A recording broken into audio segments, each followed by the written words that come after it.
आशुतोष शशांक शेखर चंद्रमौली चितंबरा कोटि कोटि प्रणाम शंभो।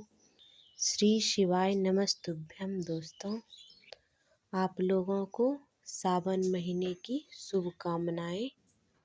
भोलेनाथ और माता पार्वती का आशीर्वाद आप पर बना रहे, इसी मंगल कामना के साथ आज की कथा प्रारंभ करते हैं। जब हम भक्ति करते हैं तो सबके मन में एक बात रहती है कि वही भगवान का सबसे सच्चा भक्त है, और प्रत्येक भक्त यही बात सोचता है, उसी की भक्ति सबसे सच्ची है।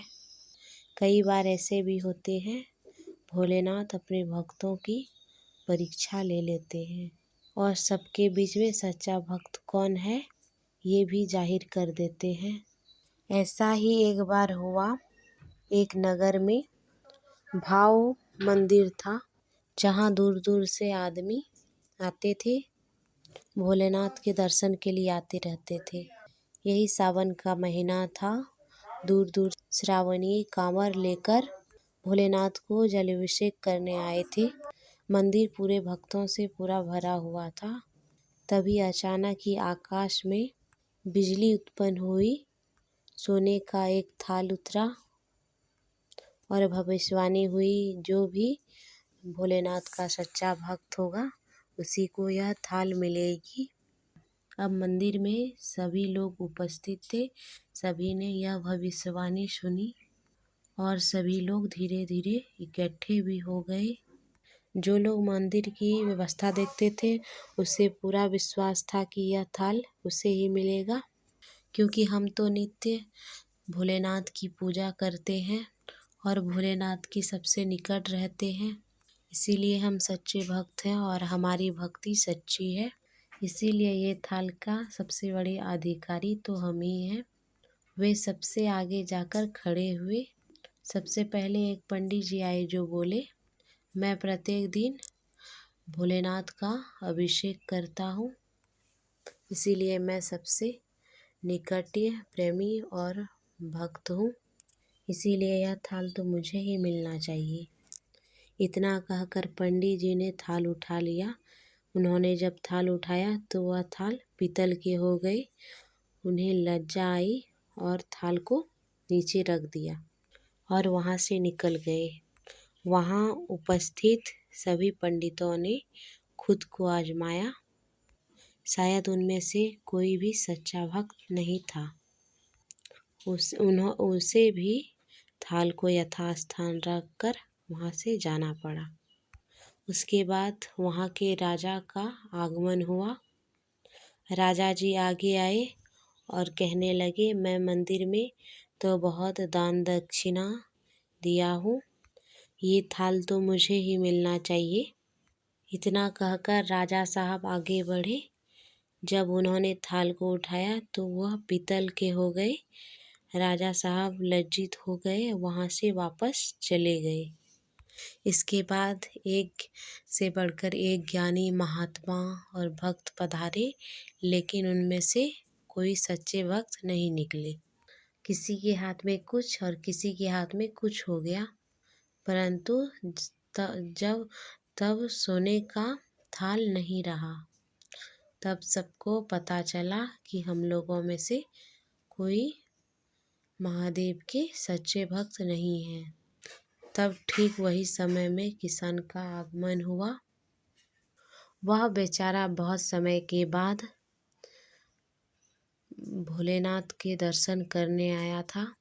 गरीबी और गृहस्थी के बोझ तले खेतों में मेहनत किया करता था। काम पूरी करके अपना परिवार और अपना गुजारा किया करता था। अब आ ही रहा था और रास्ते में एक भिखारी मिल गया। कुछ खाने के लिए मांगने लगा और इस किसान को दया आ गई और जो उसके पास खाने की थी वह भिखारी को उसने दे दिया। थाल के बारे में इसने भी सुना था, लेकिन इसने उस ओर कोई ध्यान ही नहीं दिया। सीधा मंदिर गया और महादेव का पूजन कर घर आ गया। परिक्रमा करके जाने को हुआ, तब पीछे से एक व्यक्ति बोला, भाई तुम भी थाल उठाकर देख लो, हो सके तुम ही वह सच्चे भक्त हो जिसके लिए यह थाल आया हुआ है। तब किसान को लगा वह व्यक्ति उसका मजाक बना रहा है। तब किसान ने कहा, भाई मैं तो कभी पूजा पाठ भी नहीं करता और महीनों में एक आध बार मंदिर भी आया करता हूँ, तो मैं काहे का सच्चा भक्त।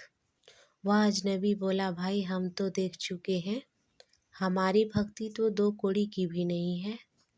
अब तुम भी अपना हाथ लगाकर देख ही लो, सोने का थाल मिले ना मिले, किंतु पता तो चल ही जाएगा कि तुम्हारी भक्ति में कितनी सच्ची है।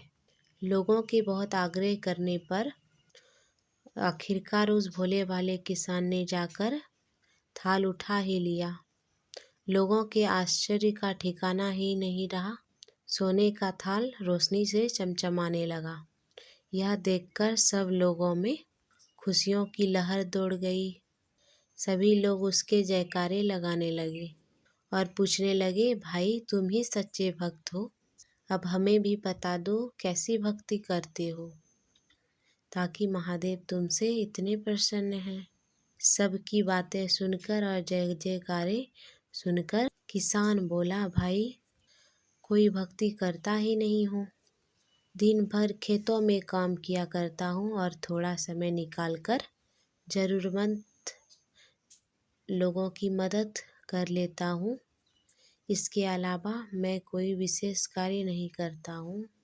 लोग पूछने लगे, तुम लोगों की मदद क्यों करते हो?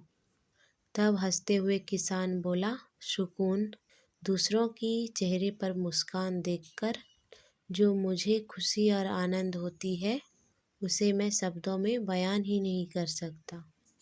और यही कारण है महादेव मुझसे इतने प्रसन्न और खुश हैं।